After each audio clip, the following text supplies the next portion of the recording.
Now the next website that we are having for the OSINT is census.io. So census.io is basically a very wonderful search engine used to get the latest and most accurate information about any devices connected to the internet.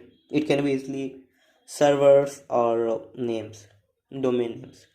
So you'll be able to find full geographical technical detail of some sort of ports running on any server, okay, as well as the HTTP body content and get response of the target website. So this is very much helpful for the peoples, those who are into OSINT, those who are into penetration testing. So this is, you can consider as a search engine, okay, and you can use it on your own system as well. Sometime it charges for some sort of thing, and sometime it do not charge. Okay, so yeah, this is very much helpful. If it will give you the information about the devices that are being connected with the internet.